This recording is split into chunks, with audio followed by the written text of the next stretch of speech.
everybody. Welcome to your Friday night edition of Not Another Rangers podcast.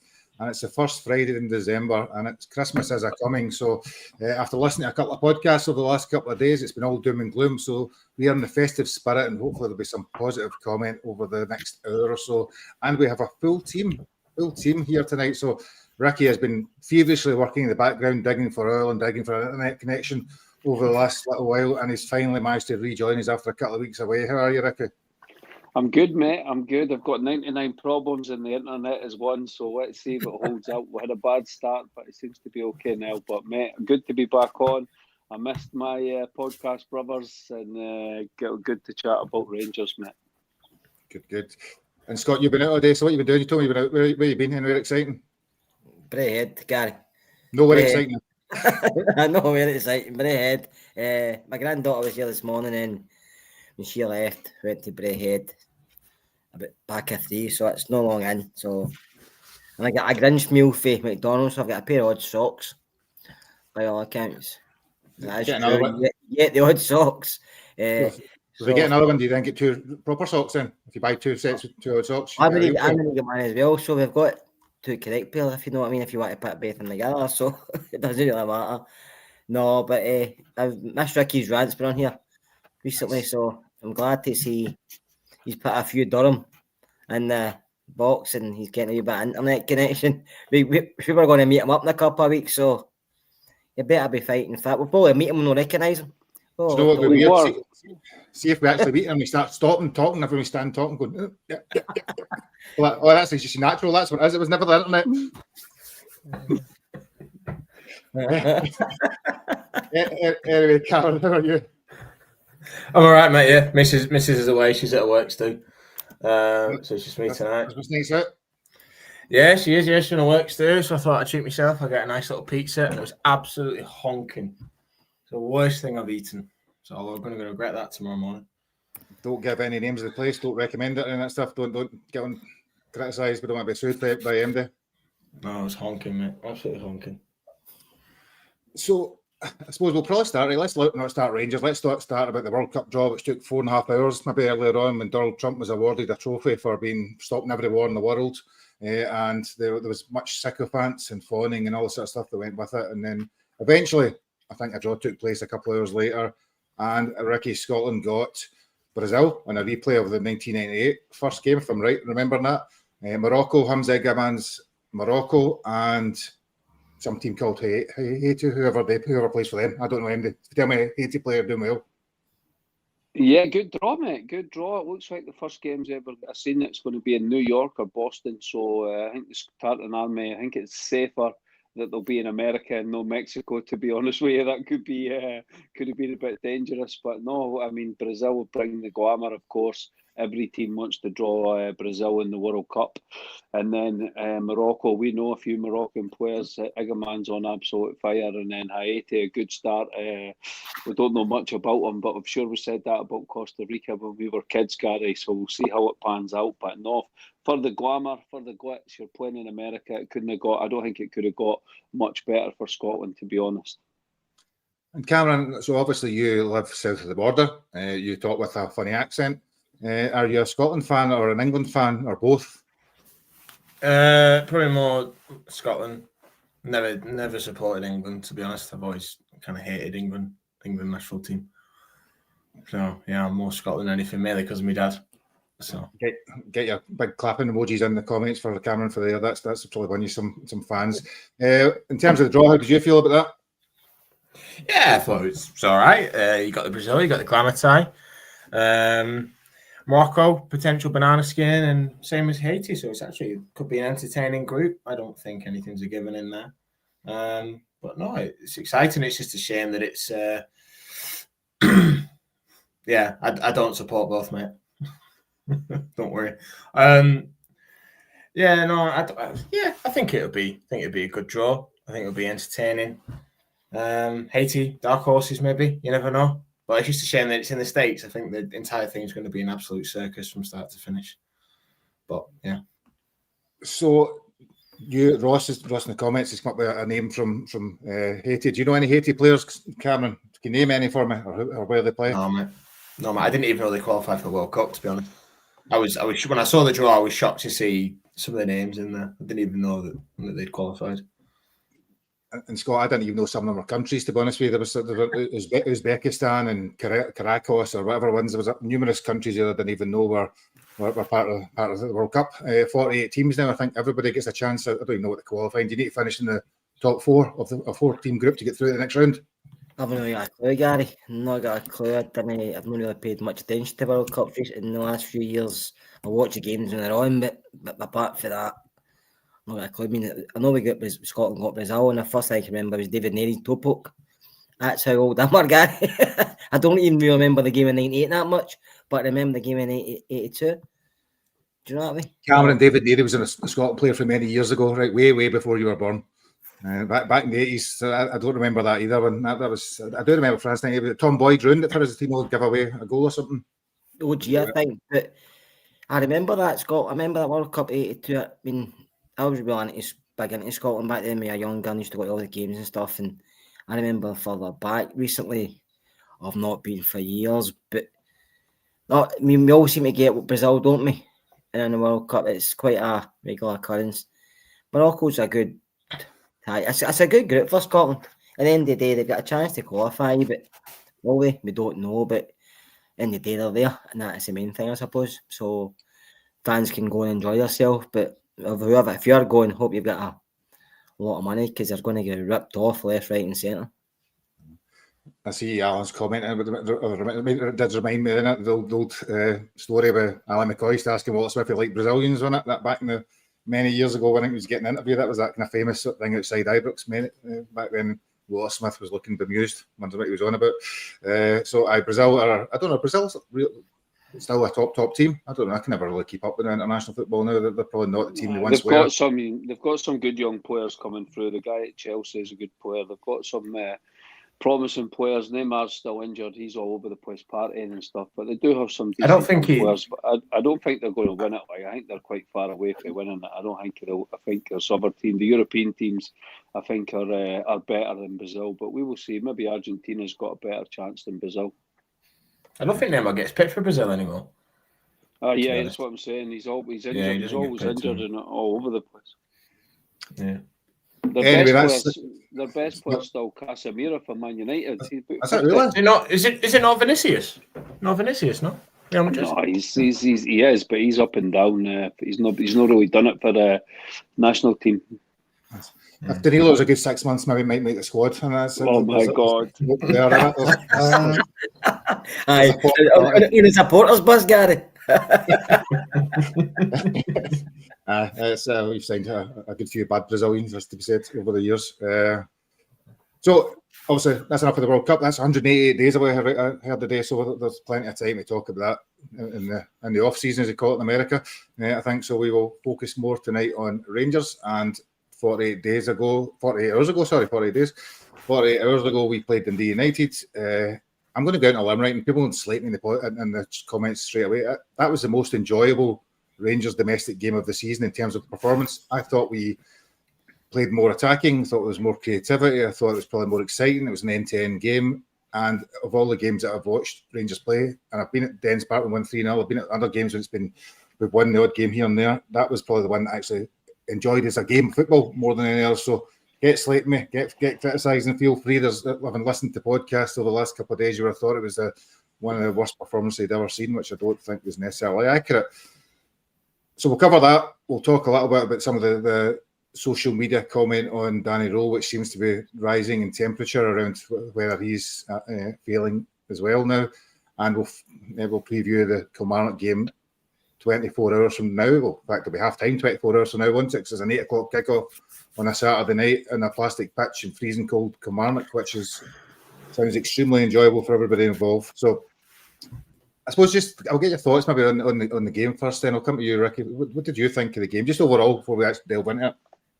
I see what you're saying, Gary, and I totally agree. The main thing was there was a massive improvement after the Livingston and Falkirk game. The Livingston and Falkirk game, both of them were an absolute shambles. I mean, to be at home and no create really any chances, and if you look at the stats at the end of the match, it was so bad. So we've improved that up to a number of 4. and we created many chances. I mean, how fans can be blaming Danny Rowe for the finishing of Danilo, Shermiti, Jesus, man, behave yourself, Miovski. Like, some of the chances we missed, Gary, was just incredible, and no manager can be blamed for that. He's inherited a team that is so poor. But it'll be interesting to see the next couple of weeks. We've got so many games in December now, Gary. Can he keep that going with the attacking a 10? Obviously, he changed the formation a little bit. He brought in 2 strikers again.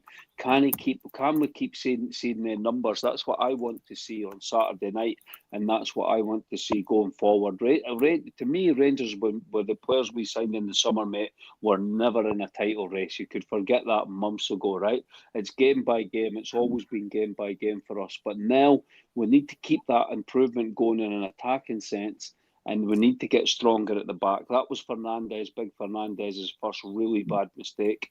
So it'll be interesting to see if he can bounce back and not do what Enciala did last season, and basically shake off that mistake and start showing the form and keep that good form that he has shown since he's came into the team. So that's what I want to see, like you said, the next couple of games. Keep that attacking intent. Stop the stupid mistakes, and if we keep doing that, we'll get more victories than we will draws, mate. So an interesting few weeks coming up for me. Yeah, and I'll say about you, Cameron. So I think if you're younger, so the XG stats and all that sort of stuff. I think we had an XG of almost 4 in the game, which is our highest, I'm assuming, of the season, and certainly domestically. Did you think it was as bad as maybe we made out over the last 40 hours, or was there shoots of positivity there? I think I said at the time, it just seems like 1 step forward, 2 steps back. I thought that from an attacking perspective, we did create a lot of chances. I think if you could argue if Dessers played last night, I think he probably gets 1 or 2. But bottom line is, we went away from home and scored 2 goals and didn't come away with 3 points. I think that's a crime in itself, to be quite honest. But we've got to take the positives when they come round. It's been a season that's been very short of positives, and we seem to be hell bent on just being negative all the time, which I get. But I think, like you said, it was an entertaining game to watch. I actually enjoyed watching us. I was actually on the edge of my seat instead of sat back with my legs crossed, bored to tears. So I did think it was an improvement. We were creating chances. It was something that we wanted to see. But at the same time, you need to be defensively solid. But we knew that. It's nothing that we don't know. We know that defensively we're vulnerable. So it doesn't really make sense to me. We all know that defensively we're not great. But from an attacking perspective, which is what we've been struggling for the last 2 games, we looked miles better. Miles better. So if we keep going in that direction and defensively we can shore ourselves up a bit more, you've got potential there. And Scott, same to you. So quite ironically, we've got an unbeaten record that stretches back almost 12 months now. So Boxing Day was the last domestic defeat, which is quite weird to hear. And we managed to get our last gasp equaliser through a penalty from Bajrami. 32 shots of goal. I don't know, it's 10 in target or whatever it was, and lost a couple of different goals, but we should really have scored maybe 4 or 5, looking at some of the chances. We should have, Gary, but some of the stats are paper over cracks, but some of the stats are saying we've actually played okay, so we can take it either way. I think if you look on it, creating chances, that's probably the best we've done this season. Defensively, we're still a bin fire. I mean, the first goal, I know Fernandez gets the boy runs away from him quite easily, but no midfielders drop deep, and I don't know about anybody else, but I still think Giga should have been over quicker to give the ball, to make the boy think there's another defender coming. Well, a new pass into the centre. Tav's there, so give him something to think about instead of just standing back with his hands behind his back and not moving across.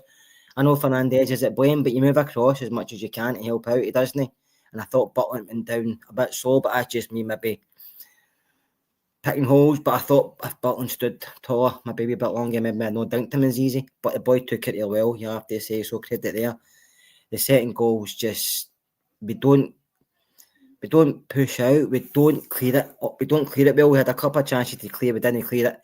And the boy runs across the edge of the box too easily. Raskin tries to, don't know what Raskin tries to do, he tries to move across and stops, but nobody else is there. And the centre back kind of turn their bodies, but then Butland gets beat again, and you're thinking, there's nobody want to go out and make a challenge, there's nobody want to press, there's no willing to fight. defensively on middle at times. It's like it's too easy for teams to score against us. You don't have to work hard, Gary, and that's my issue. And then, okay, we had a lot of chances.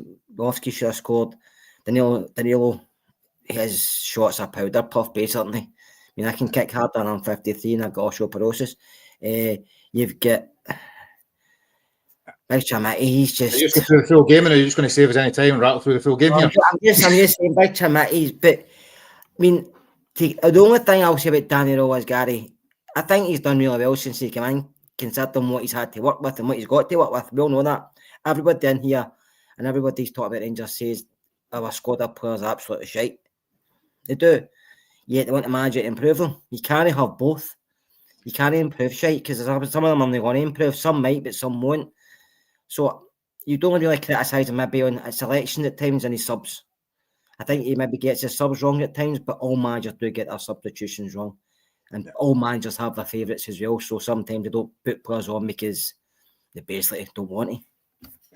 So you're done for the night now, Scott. You gave all your opinions, right? So you sit back and listen to everybody else now. We'll come back in a wee while. So I watched the highlights again just before we came back on. So I was interested. I remember obviously the first goal, right? And at the time I thought Fernandes gets beaten far too easily.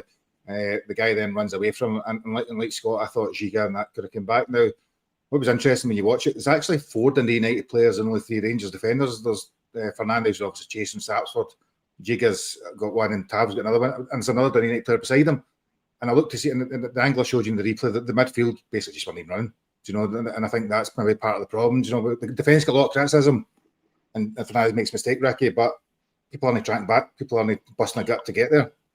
Gary, Moros was, I know you guys were at the game on Saturday. Moros was unbelievably brilliant in the commentary, and he was calling every single player out for it. This team is gutless, mate. Absolute shite bags. The shite out of tackles. Easy tackles, they're scared, they don't go through. And it's players that you would expect. It was Raskin and that on Saturday who was doing it. And they're scared to run as well, just the basics. How can any manager, this is a brand new manager that's been in the door 6 weeks, these players should be busting a gut for this guy. He's just came in the door and there's no desire there. There's no desire to defend.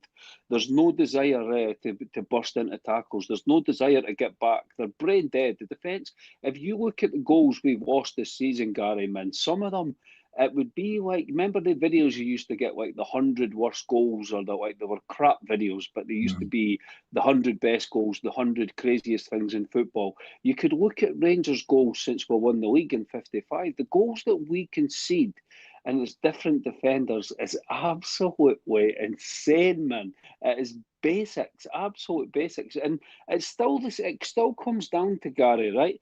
Dundee United don't score that goal against anyone else. Rangers is still every team's cup final in this league. Even though Celtic have been the champions for years, the teams are always up for it. The fans are always up for it.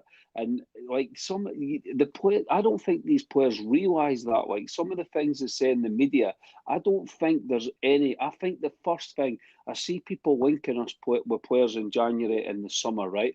Until we sort out our dressing room with some real characters in that dressing room that kick. I think we've got good players, right? But I don't think you've got that characters in the dressing room that drag the best out of these players in matches and get them prepared for matches through the week. And I know people will say, oh, players shouldn't need that. Players shouldn't need that. But some players do need that. It's freezing cold in Scotland. It's a unique league. And some of these players need a kick in the balls before they go in the park. And you see it, Gary. You see, Barry Ferguson would never allow players just to be jogging back and not getting into position and not covering in defence. This is basics, absolute basics. The manager's no telling them not to do this, Gary. And honestly, it drives you absolutely crazy. And I feel sorry for Rowe because he's getting it in the neck 6 weeks in. But until our dressing room is sorted out, there's still too many rotten apples in our dressing room. Until that's sorted out, this is never going to change, and we're never going to be in a title race, mate. Yeah. So Cameron, so we lose that first goal, as I say, to me, it's symptomatic of the game. You know, the midfield isn't tracking back. The strikers don't put enough pressure on the guy to play the ball over the top. And obviously Fernandes is the one that makes a mistake. I know people talk about Giga moving across, but he is actually marking a man as is Tav, and there's a guy standing right behind him again. So if he did move across, the guy they do it 3 against 1 to pass it to. So I would maybe let him off there. But however, the point is none of the midfield were tracking back and actually making any effort. And that happened numerous times. Probably there was one thing that stuck in my head towards the end of the game. A Dundee United guy flew at the ball, and it looked like it was maybe a handball. Maybe he blocked it, but you never seen any Rangers player do that probably all game. He kind of stood to the side, tracked back, and probably too passive a lot of time. Yeah, I think that's just I think that's the players' personalities. To be fair, I thought the midfield did okay for the game. To be fair, I thought they kept the ball really well. But what we lack defensively is we just can't cope with direct runs. We never have been able to. We've played quite a high line all season, and we've just been unable to deal with any kind of direct ball or direct runs in behind. And like you said, that does come from, I suppose, midfielders not following men. But at the same time, I think as a squad, the team lacks any form of leadership on the park. I really do. I hate to admit it, but we all know the famous stat of when Callum McGregor doesn't play for Celtic generally, they don't win often as they do. But when he's in the team, he's their leader, isn't he? You know, they play better when he's in the team. Same when they have Carter Vickers and Johnson in there. And we don't have any of that. We don't have anybody in the team to drive that mentality into the players to go and run, to go and tackle. It should be a prerequisite, but unfortunately it's not in most squads. It just isn't. And that comes from someone. I don't think our leadership group consists of what? Dowell, Butland, Tav, and Suter. You know, it's not good enough. And the problem is with Raul's system and the way that he wants to play. He wants to play with a higher intensity, but there's no one driving that on the pitch. Raul can scream and shout all he wants from the sideline, but there's no one driving that. No one who's picking up the ball. Bayrami does it to an extent, but picking up the ball, going, I'm going to speed things up here. Yeah, I'm going to do something. I'm going to stick with you, right? So, because so that we lost that goal early on, but for the next hour, I suppose, probably off. I think if I think of it right, we actually played really well. Played lots of good stuff. Miofsky misses a really good chance. Actually, some would argue maybe as bad as Chermites, although Chermiti will get the abuse. So he misses a really good chance. We've also got chances from Barron. Misses a really good chance, and a number we're pretty dominant in that first half. With it, obviously, then Magoma scores that 30-yard screamer that he'll probably never score again in his life. I thought at the time the keeper made a mess of it and was too slow, but you actually see the replay was going through a pile of bodies and a great strike. Yeah, I was really happy for him. You could see what it meant to him when he put it in, but you can't rely on individual brilliance. You can't keep doing it. I mean, really, our 2 goals have come from a penalty and a wonder strike. You know, you can't rely on that, and that comes down to individuals. I mean, we knew with Danilo, right? Let's start with Danilo. His track record of scoring goals throughout his career was never great, even before he signed for us. I think the most he scored in the season was 13? Yeah, when he was at Feyenoord, and that was the most. So Miofsky, again, he had a decent run at Aberdeen, but he suited Aberdeen because there was space for him to run into. He's not really going to get that at Rangers. And then Chermiti, he's got how many professional goals? Maybe there's no proven goal. Yeah, but there isn't. You know, I mean, I know Kasama hit the post as well later on in the second half, but there isn't you can't look at that squad and go, he's the one who's going to get us goals.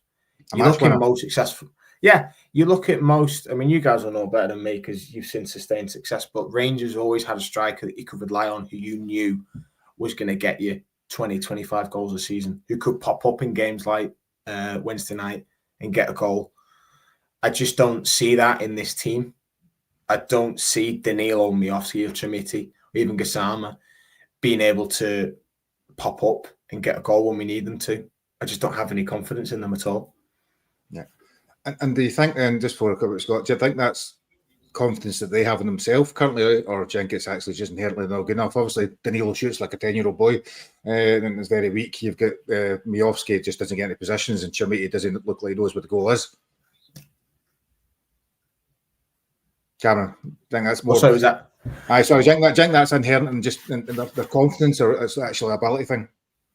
I generally think it's an ability thing. I think that you can tell just by looking at the profile. I think both Miofsky and the Chermiti signings were both the results of poor due diligence.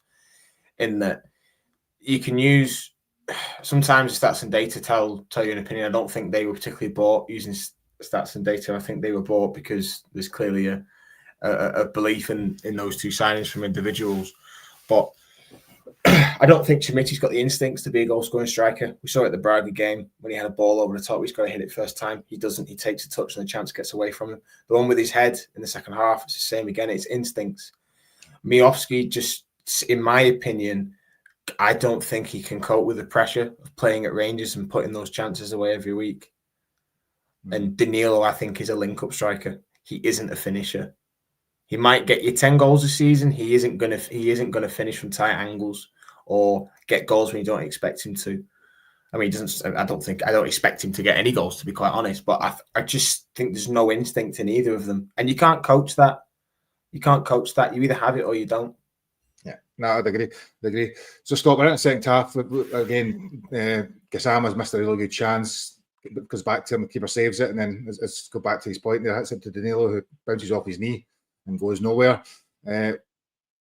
We are pretty dominant, and at that point we should probably be 2-1 up at least. But then we lose another goal when we can't clear a box.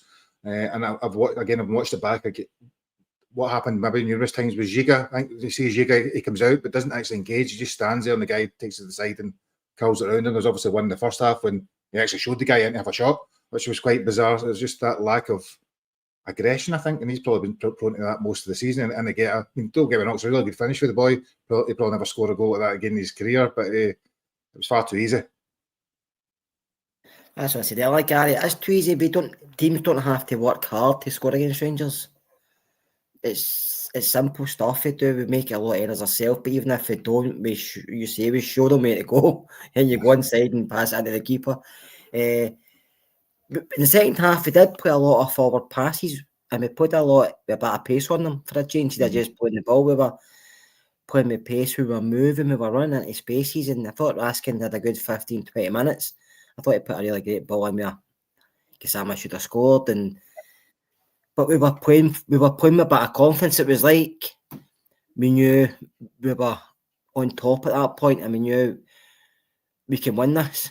But their second goal kind of knocked the wind out of them again. But for some reason, for 10, 15, even 20 minutes, the players started to realise, listen, we're decent. I'm not saying they're great, but we're decent.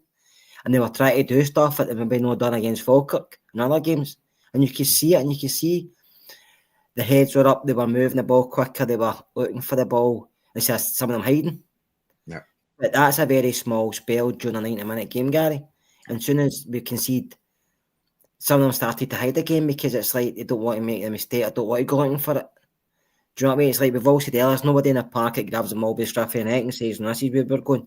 They're all looking to each other, and there's nobody there to, I don't know, not somebody to get them all together and say, no, fucking do this. There's a lack of aggression, but there's a lack of physicality of everything else, but there's just something missing for the team to chill them all together. And when you've got guys at the back, don't get me wrong, say if you're a midfielder and you know you make a mistake and they've got that defence behind you, you must be saying to yourself, God, they're going to score. And I feel like... Or arguably, if you've got a defence in the midfield and the strikers in front, you must be thinking they're just going to attack us. If you create somebody, you're going to say, God, he's going to miss it. Like Big Schmidt. Don't get me wrong, I was still playing me off before the other two because I think he's looked okay with his play round about, but his finishing is horrible. It's dreadful. But the other two don't offer anything whatsoever for me. They don't. The only thing to make offers more than anybody else is get a high price tag, but he offers nothing as a footballer. And at the back, you have to take out Giga. I know he's going to that. I think he's going to have to come 100% sure. I think, isn't it? If you don't do that, then you have to bring in Tav and put in Aarons. And I know Big Shooter gets a lot of criticism at times, but at least now and again he flings his body in front of stuff. There's no anybody in your defence that's willing just to fling their body in front of a shot or in front of a man. Do you know that way? It's like they turn to the side or they step aside. There's nobody just willing to say, sod this, I'm flying my whole body in front of it. Yeah. So I'm going to disagree with you and say I'd placed Chimity before the other two. I think he's got better attributes going for. I don't think he's scored goals, but I think he's got better attributes potentially than the other two. I'll stick with you, Scott, just before I come. So Michael Stewart, and I don't want to get into massive detail, but there was two penalty decisions, right? And you can guess what one he thought was a penalty, and it wasn't the one that the Rangers got. It's obviously bizarre. I mean, Michael Stewart, I listen to different points, who criticises every penalty decision that's given for handball every single week. He says it's never a penalty. For some reason, felt Fernandez with his hand tucked into his body was a penalty, And then obviously as the game goes on, he thinks that a guy actually win the ball first and getting hit by the guy, it doesn't count as a penalty either. He's not touched him. So that was probably the first time I've noticed what seemed to be the most biased, bizarre commentary I've actually listened to. Michael Stewart would have stood and argued with Jim Goodwin over the penalties, and he's a Dundee United manager. That's how bad he is. But I was watching Sky Sports when the boy Dimmitt Ref watch thing. Yeah, ref watching. Jeff Boothroyd was saying it on it. The ball's coming over, and Fernandez doesn't know it's coming over because he thinks the boy next to him's heading it away, but he misses it. And he's trying to pull his hand behind his back, but it hits it. So but you've seen that in other games down in England, especially, and it's not been a penalty. So we all know it wasn't a penalty, even though you were claiming for it.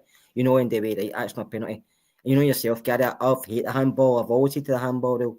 But our penalty as well. At first, I thought Aaron's going to never get touched, but when I seen the replay, he did. So as a penalty, and it's one of the ones, a striker must know whoever they run into the box. So if you get that and nicking that ball first, no matter if it's accidental or whatever, as soon as you're touched, it's a penalty. It's kind of blatant. It's clear as night. It's clear as night. Do you know what I mean? It's one of the ones you don't like to give, but somebody gets the ball. I mean, if it's outside the box, you nick the ball away. If somebody in the tackle, it's a free kick. So it's a penalty in the box. And Michael Stewart, he's only saying that because it was Rangers, Gary. If that was in another game, he wouldn't have spent most of the second half talking about it.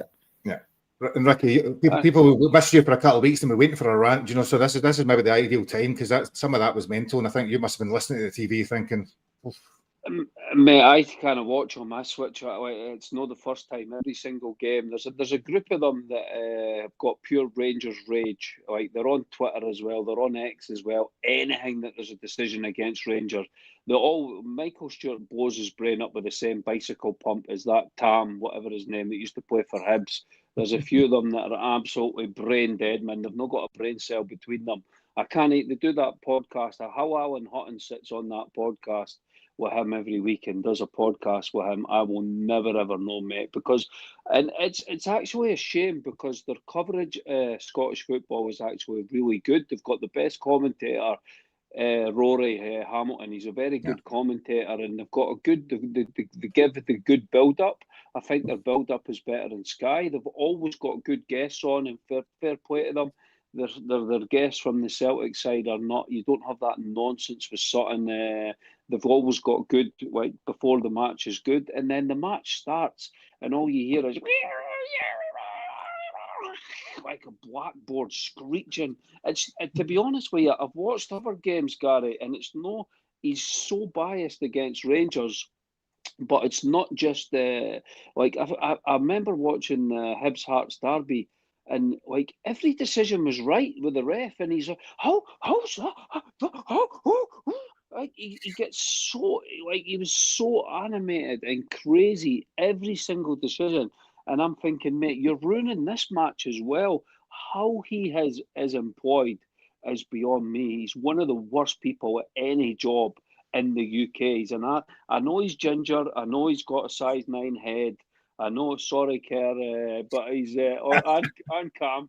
Cam's got the touches of the Stuart McCall as well. But listen, mate, he is absolutely he needs put out to pasture, man. Go and put him in a field and let him scream in a field because he ruins and it's such a shame, Gary, because they cover games really well. There's a lot of good matches and stuff like that, but this guy.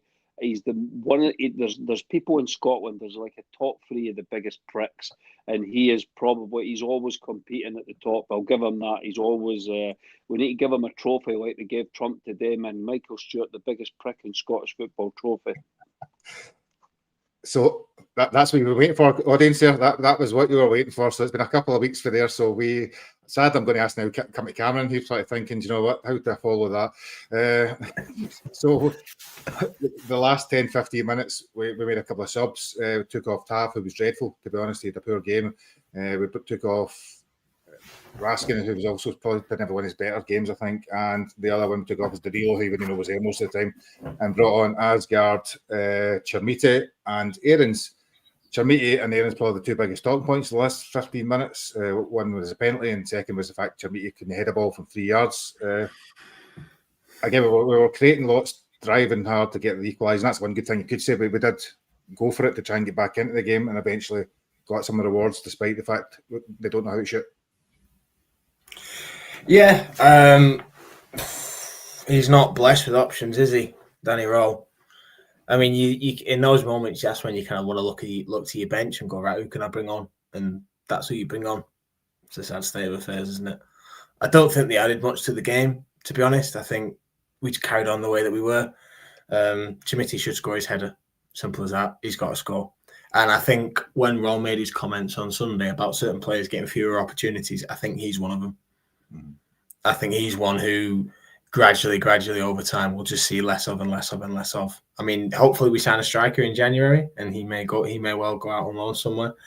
Aaron's, I think he only came off really because Tav was having a stinker, and to be honest, he looked knackered. He looked like his legs had lost, like he was gone. And I think that's the problem with Tav now. He can't play two games a week.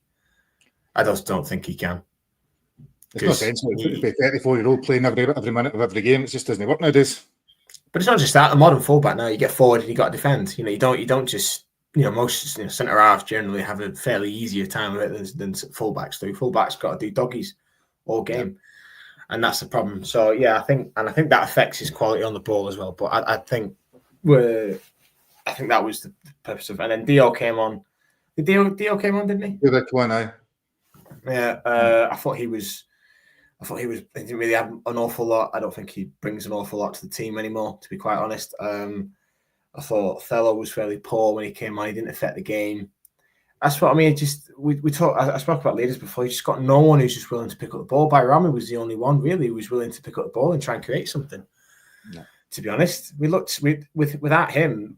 Like I know he's not perfect, but he's the only player really willing to get on the ball and try and create something. Give himself that half yard, have a go, put a cross in the box, play a pass forward, or even commit a man. Yeah. Neither of the other lot did that. They just sort of amble sideways and backwards. It's not what you want to see. And so Scott, Bayrami, we get the penalty. Bayrami, obviously shown us he's right. Bayrami could have a couple of assists during the game, lots of incisive passing, driving forward. He's quite quick with the ball, surprisingly. He kind of runs faster with the ball, scores a good penalty. The last 2.5 games, I think since he's been on, he's probably been our best player. And all of those moments looks like he's adding something to the creativity, drive, and I suppose that vision.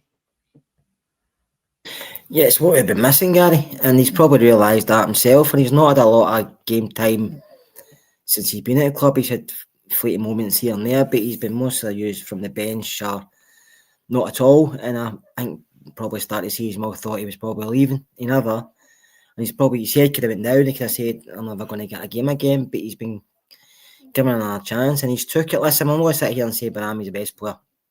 He's improved a very poor team, but he's done it with just doing basic stuff, with getting the ball and trying to beat a man, and getting the ball and passing it forward and making runs when he's not got the ball, running off the ball. That's what he's been doing, and other players aren't. He's just doing basic stuff he knows how to do. Yeah. And I think when Mikey Moore does come back, you have to keep both in the side.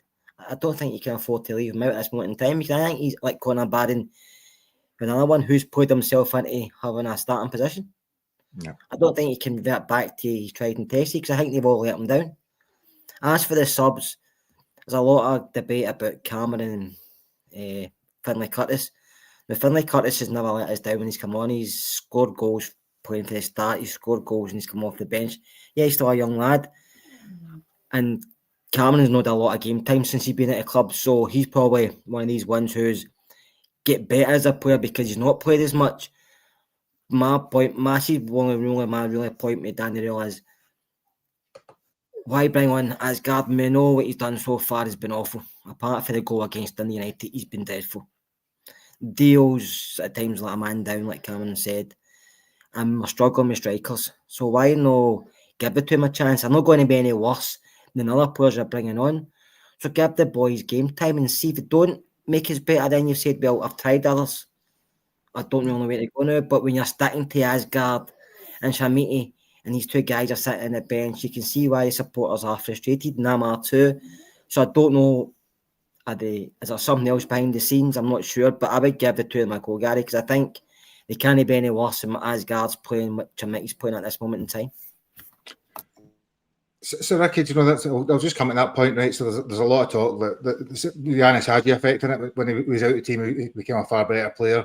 Similarly with Cameron and Curtis, everybody's suggesting that they should be in the team, mainly because Asgard and our misfiring strikers aren't.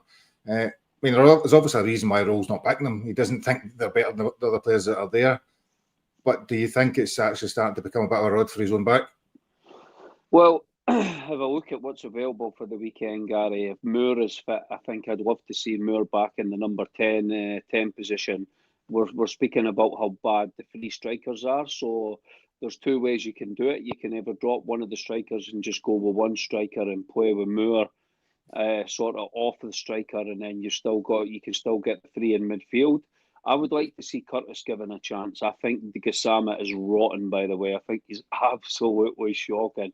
The same as Ant-Man and the same as Asgard. I think they three have been so bad since they've came into the team that they don't even deserve to be getting minutes. The only thing I'll say for Rowe is what he's probably doing, and it was part of his remit when he came in, Gary. He'll be working with these guys like mad on the little time he's got on the training ground. Now, they're not playing, right? Asgard's not played that much minutes in the Dundee United game. So when he's working with these guys on the training ground, Rangers have paid a lot of money for them. So it's probably part of his remit that he's got to try and give them an opportunity to show what he's teaching them on the training ground. Now, that's not what I want to see, but that's probably just looking at it from Rowe's point of view. But I think now, Curtis especially, man, look what Bajrami's done when he's came back into the team. Curtis, forget about his age. He was brilliant at the start of the season with the minutes he was given. So why does he not deserve a chance? Cameron, I'm a little bit 50-50 with, because he has been injured a lot. And I think even when he was in the team at the start of the season, I think, like you said, it's the Hadji effect. You did it earlier with John Suter, by the way. Jesus, man. But it's definitely the Hadji effect. But I think I think these players deserve the same sort of opportunity as other players have had. You know, when you come in as a new manager, and it'd be different if everything was working and we were winning games, Gary. And I think the less shit players you've got in your team, it gives you a better chance to win the points and start going on in the same. We all knew, listen, when Rowe won their first 4 matches, none of us were like watching the games going, oh yeah, that's it, we're back, because it was like, oh, that was so now the wheels have came off again, and he's got to start getting victories again. By the way, their new manager that they've hired for America's got that. He's given me Mr. Bean vibes for sure. Like, so if we can start putting a string of wins together and sort of get back into that, not be in the title race, but be close enough in January to maybe make it interesting in the second part of the season, then that would be something for the fans to hang on to after January. But he's got to give other players a chance to grab the shot like Bajrami. But you've got to remember, right? Look at our team now, Gary. Fernandez has played his way into the team and is probably the defender that's playing the best just now. Barron has played his way into the team and is from nowhere. He's undroppable in midfield. Bajrami's done the same. So there's players in our team that were on the outskirts that have played their way in, and there's players that have played their way out. But he's got to give other players the same opportunity, especially young Scottish players, because they've got that hunger. They know what the league is all about. So that's what I want to see going forward. And listen, it's going to happen, Gary, because there's plenty of matches. I mean, we wish half our team's African. We've been looking at the passports, trying to get 5 or 6 of them. I'm sure, I mean, that big donkey in midfield, Asgard, he's got a passport. He's Scouse, he's Viking, he's Norwegian, he's bloody. Surely there's African there somewhere. We can get him to the African nations. We're the only team celebrating and like waving our players onto the plane, going, have a good African nations. Cameron, you've been a huge fan of Danny Rowe before he came and talked a lot about how he was going to be the right man for the job, you know, and I don't really look at social media much, particularly X, because it's full of mad comments and suggestions and opinions, mostly from Ricky, as he's saying in the background there. But he is starting to get some criticism 10 games in. Do you think that it's fair, it's reasonable, it's wrong? You know, just your view on it, really, because I think it is. We are an impatient bunch, but some of the criticism is starting to mount on him after a couple of the draws. I think it's always an element of people want a scapegoat. to vent the frustration why the club's performing the way that it is. I think when Thelwell and Stewart were here, they were getting the brunt of it. It was all their fault. And the manager was Rob was getting an easy ride of it. Now they're gone. Things still aren't going well. So now it's got to be the manager then. And I think, to be honest, whoever you put in charge, I think would get pelters. But I think I was texting Scott today and I mentioned that some people would prefer the club would be run a certain way. Some people would want only ex-Rangers men in any position at the club. And that goes for manager, CEO, sporting director. So I do think there's an element of people, some people aren't willing to give Roll a chance purely because he's a young German with no affiliation to the club whatsoever. That's just my take on it. I don't really know what more he's supposed to do. I think our performances have slightly improved, but at the same time, how can you say that Roll is questionable, but also say that the team's garbage? Yeah.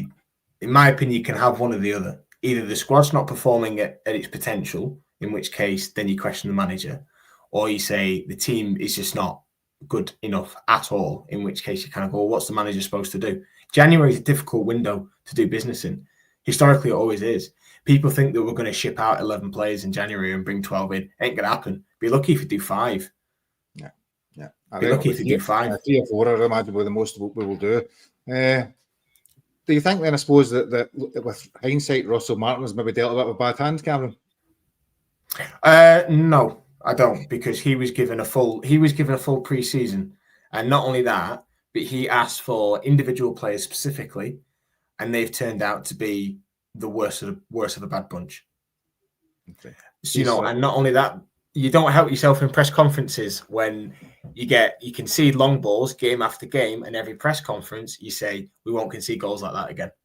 And then the next game you concede a goal like that. And then not only that, but after a pre-season friendly, I can go on and on here. Pre-season friendly at full time against Middlesbrough, you slate your entire team in a pre-season friendly against Middlesbrough. So on that note, yeah, I do take that back. But I suppose the point was, I think that there is that argument about, what is the players bad? Is there the quality there? I think what we all hope, Scott, and what we all dream is that quality of the player is there, and it's Danny Rowell will eventually get it out of him bit by bit. And I suppose my question to you would be, have we improved any, and who has improved in the 10 games that he's been there? I think we have looked more settled. Not settled in a good way or a bad way. We just look more settled, as in we've gathered more points, haven't we? And under his leadership, we did under Martin. We're not conceding as many silly goals, even though he has issues at the back because of certain players. But if he had a full deck to play with, he probably wouldn't be conceding the same kind of goals. I just think the shape you can question at times, but sometimes I don't think that's his fault, to be honest with you. He can say what he wants to do, but some of the players go in the park, they do what they want to do at times. But I just think we're missing quality in the regard. I think we're missing guys who can bring up others into the game more. Like I said to you before, I think when Dio and Raskin played well last season, they didn't have to create as much because you had guys who were creating for them. Like a man like Dessers takes a lot of pressure. Chernley was taking so much pressure. So they were winning the ball back and giving it to them. So you've seen what we were doing, but now they've not got these guys here. They're having to do a lot of that themselves, and they've not got it in their locker. Yeah. They can win the ball back, but not got it in their locker to play these passes through the lines or into space. They struggle with that, whereas last season they didn't have to do as much as that because they had the players there doing it. You take away the 3 boys and we're missing a lot of goals. And the players they brought into the play, say 3, is abysmal for the money we spent. I mean, that's just, I don't know how much we're talking for Chamiti and 12 million. About 16 million for they two, 50 million for they two, and then Danilo was 6 million at the kick-off, and maybe what minute. I mean, that's over £20 million and 3 strikers, and they were all 3 were struggling to hit a Ballon d'Or. It's really poor, do you know what I mean? So that's what I said earlier. I think it's quite misleading why Finlay Curtis has been given some game time, because given the chances this season when he's been playing, he has took his chances. He's scored quite a few good goals. He has took his chances, and you can say he's a young lad, but I said earlier, he's going to do any worse than they 3. No, probably not. He can't do any worse. He can't do any worse. did Roll not say he's not fully fit? Though? I remember after the Braga game, he was asked that question, and he did mention he will get his chance. If that's the case, Cameron, managers say that and then stick you on the bench, even if you're fit, and don't stick you on the bench. No point. You're just taking up but I suppose, but I suppose stick him in the squad, keep him around the group, on a match day. But you can just still come to the game and watch it and sit behind the bench. You don't have to put away that strap and say, right, you're sitting on the bench, you're watching it. You put your kit on, but you're not going to go, it's nonsense for me. If you're on the bench and you're fit, you even bring one for 20 minutes instead of probably Asgard or Shamati. Do you know what I mean? Same with Curtis, Cameron, sorry. So I think we have improved in areas, Gary. I think you feel the team. Give me 3 players you think have improved. Oh. He's given Fernandes, and I don't think he looks as bad as he did when we got him at the start of the season. He was written off very, very quickly.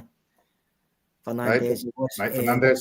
Barron, has come in and grabbed his opportunity really well, and I think Magoma's been a really good sign. I have to say, I know he's maybe struggles defensively, but I think for a young boy like that coming up playing with Preston last season, he's done a lot of good for us. He's the only left back we've got, and he's done more good for us than bad, I have to say, compared to the other fullbacks, Tav and Aarons. I know you've got your thing as a Tav, but I think Tav's legs are gone, like Cameron said. I don't think he can play fullback anymore. I think he's probably better next to one of the centre backs. But I think Magoma's been decent for what we've asked him to do. I do. Right, so I'll give you. I think he's improved Aaron's. So right, Cameron, you're saying that Aaron's right. 3 of any Aaron's. I actually think you're right. I think he has improved Aaron's, but it's a low bar. It's a low bar. I mean, he's better. He's still dog shit, but he's better dog shit. So what other 2 then? What other 2? That's about you said 3. Mike Moore as well. He's improved, hasn't he, since he's come in? Yeah, Hold on. Listen, people. Listen. Right. So Scott had his 3. This is Cameron's 3. So he said. Right. Okay. That's the question. I thought, I'll get pelters for this, but I do think Aaron's is better under Roll. He's still dog shit, but I still think he's better. He's performed better since Roll came in. Barron, like I said, I think he's taken his opportunity. Probably Fernandes, I don't know, because we didn't really see an awful lot of him under Martin, so I can't really judge him, to be fair. He played in one cup game against Alloa, and that was it. And scored. Yeah, scored. So I'd probably. Yeah, 3 and bad, as Meatloaf said, Cameron. That'll do. Then right, I'll give Ricky that'll do. I'll go Jigga, Asgard, and Shermity. Outstanding. I mean, Jigga, what a defender. He's so concentrated. The way he concentrates for the 90 minutes and how he is in possession, and he never gets nervous. Big Asgard, man. I mean, Jesus, he's so busy, so involved in the park. The amount of chances he creates and shots he gets away. And then Shermitty's finishing is just world class. The fans, world class striker, mate. Absolutely. No, it's, to be fair, like I said earlier on, Gary, that the players that weren't in the team, but I don't think it's so much Rowe improving them. He's only been, to be fair to Rowe, though, I think we're being a bit harsh. He's been there 6 weeks. He's had 0 training time with them. There was 10 games already. 10 games. And mate, there was an international break. He's not getting any time with them. The best thing we can do is get this European campaign out of the way and at least give him a chance to get them on the training park, mate. And listen, the Livingston and Falkirk game at Ibrox were not good enough, they 2 performances, right? But as I said earlier, the players that have played their way into the team, I don't think it's so much to do with role. I think it's just they were wanting an opportunity. So your Baz Ramis, Barron was. I don't think that's role that's impressed him. I think that was always going to happen because he wants minutes. So he's like a little dog in the middle of the park. And then Fernandes has been. I think there's something to work with Fernandes. He's got the size. He's got the height. Should bring in Richard Goffman, and then it'll be the same as Big Goff after 6 months. He offered to do the defence. So no. And I think it's very difficult. Offered to play in defence? Was it not offered to play in defence? Don't I get I'm still better than him. I think he said. I think that was before even we brought in Rowe as manager. he offered to come in and manage the defenders, but Russell Martin's ego wouldn't allow it. It was bizarre, absolutely bizarre. So no, I think that's harsh on Roll, though. I think it's harsh to judge. Like I get your question; it's a good question, but I think it's harsh on Roll. Harsh on Roll to judge after only 6 weeks, and there was an international break in there.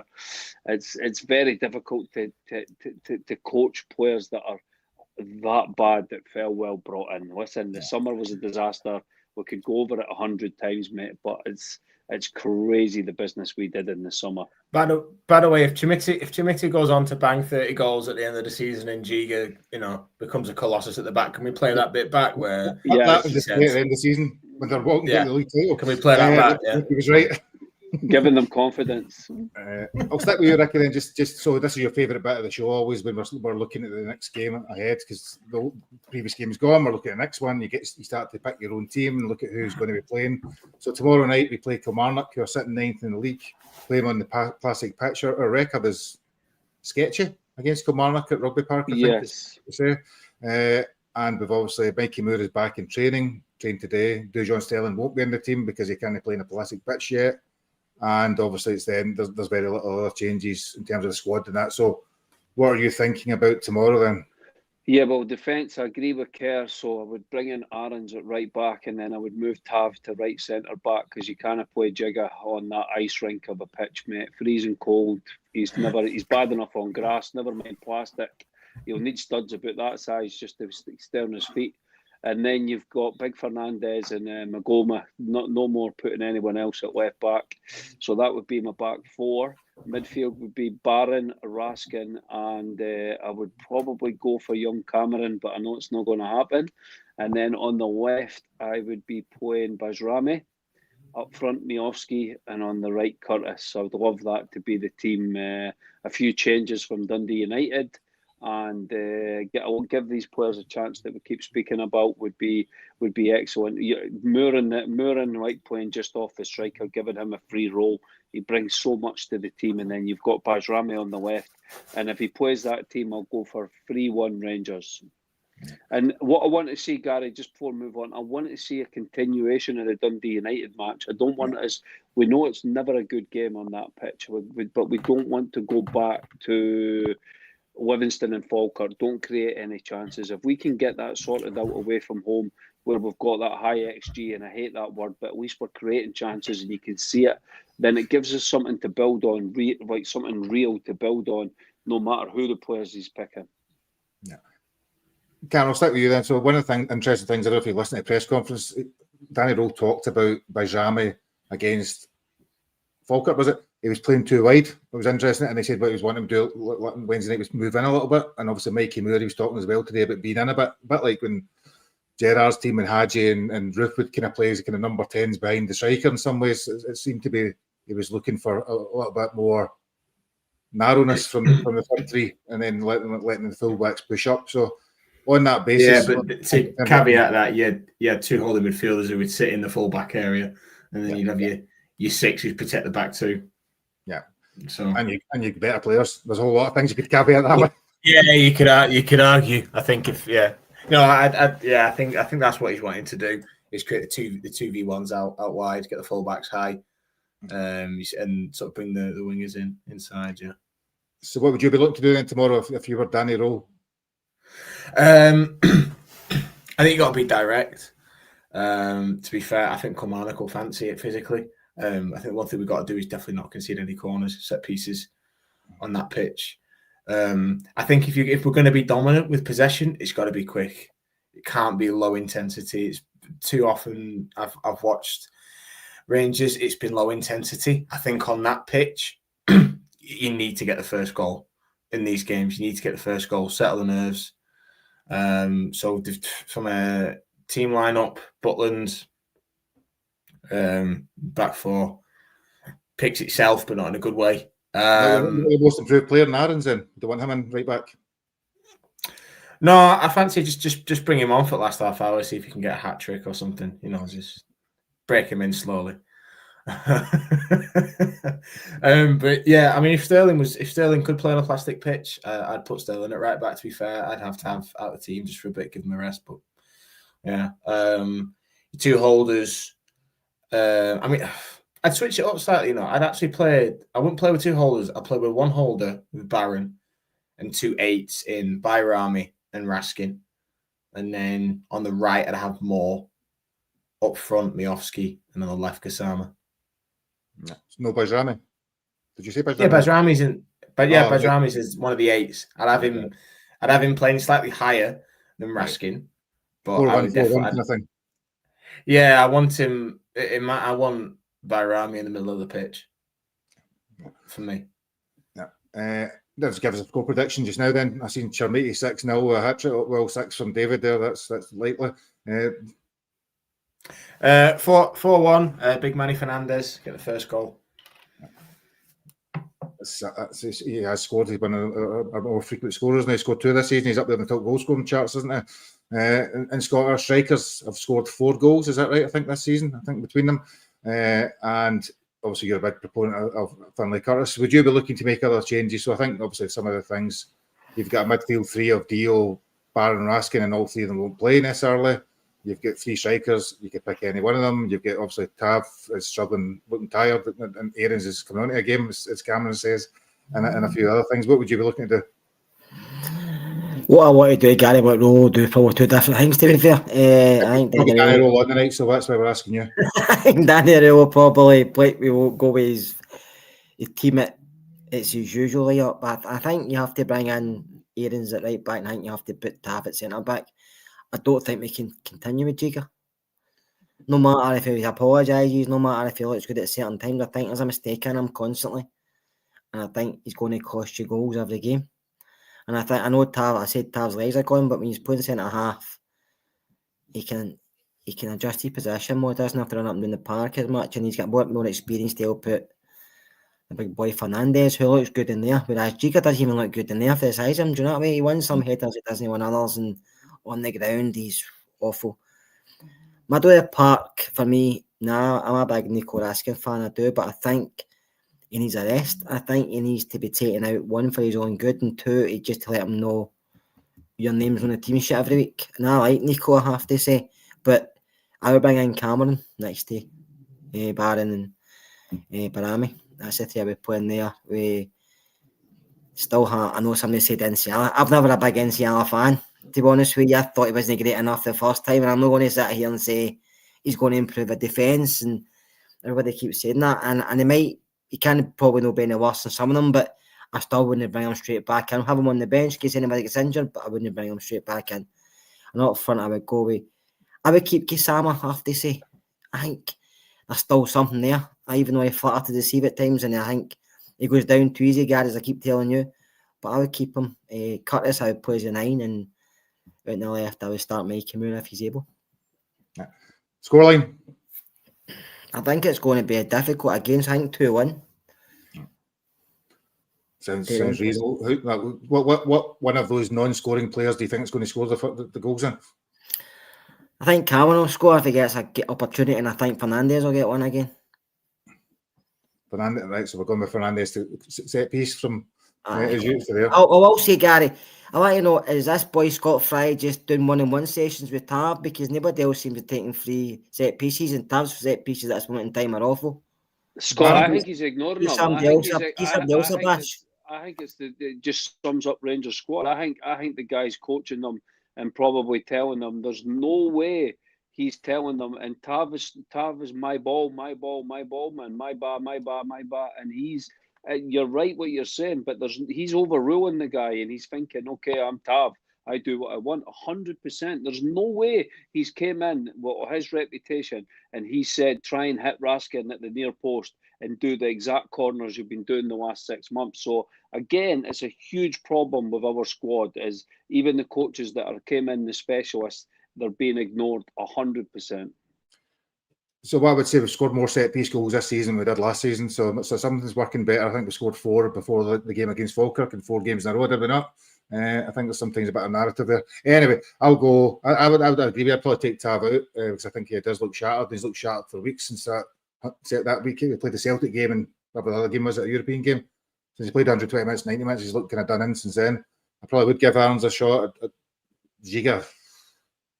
Giga or NC, I don't think any of them are any good. Fernandez and Magoma. I think we'll go. I think both will be away in Jan. Who? I think both of them will be away in January, NCL and Giga, to be fair. I mean, Giga's off to AFCON, but... I don't think they're off on anything. I would Finlay Carters, I wouldn't play up front because I don't think he is a goal scorer. I think he's a wide player. I think he's a goal scorer, but I don't think he's a centre forward. So I think if he's going to play wide. I'd probably go Chermiti with maybe Curtis and Bajrami beside him, and then have Mikey Moore in the 10, and then Raskin and Barron. So 4-2-3-1 for me. And I think, given that we never lose away from home, and we have one of the best away records in domestic football, I'll go for a Rangers one each draw. I think we might. I think we'll maybe go a scraper win. I do think we'll lose a goal because Giga can't defend, but I think we should hopefully have enough in the locker to eventually convert some of those chances if we play the same way that we did on Wednesday night, and hopefully, ideally, maybe at the weekend the other two teams draw 0-0, and it brings both back a little bit closer, and then we can see where we are as we edge towards January.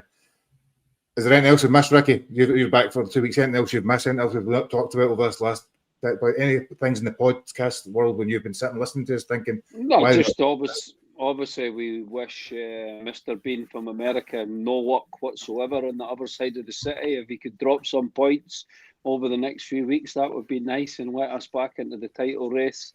Unfortunately, Martin O'Neill did quite a good job with him and won every single match he was in Scotland, which shows you it can be done, but we don't have the players in our team. So hopefully it's a good weekend this week. Hearts drop, but they're playing each other on Sunday. Is that right? Are they playing each other now?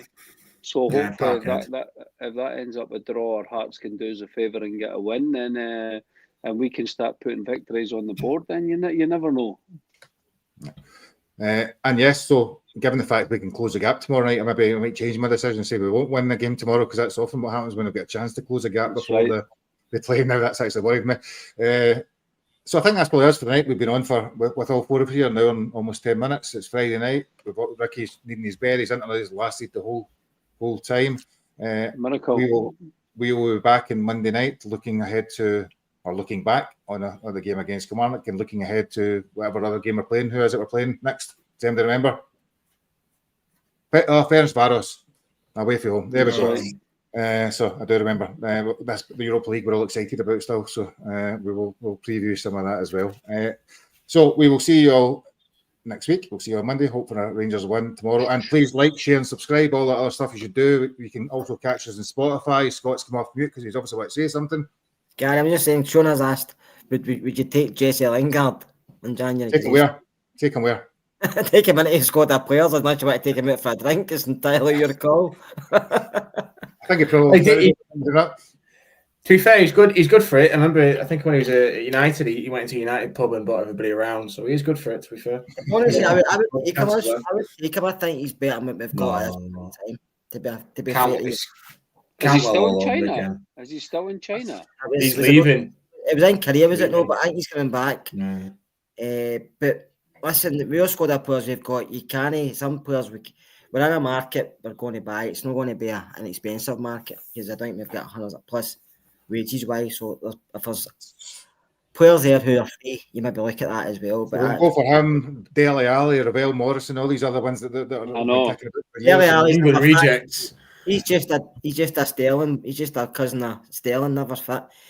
Ravel Morrison's one of the best football players I've ever been. As in talent wise, he's just never produced it because he doesn't give a shit. And Jesse Lingard is decent, to be fair, but I don't know if he'll come up here. Yeah, but he's more interested. He always has been. He's more interested in off-field stuff, his clothing brand, and a lot of young players on nowadays. That's just the world.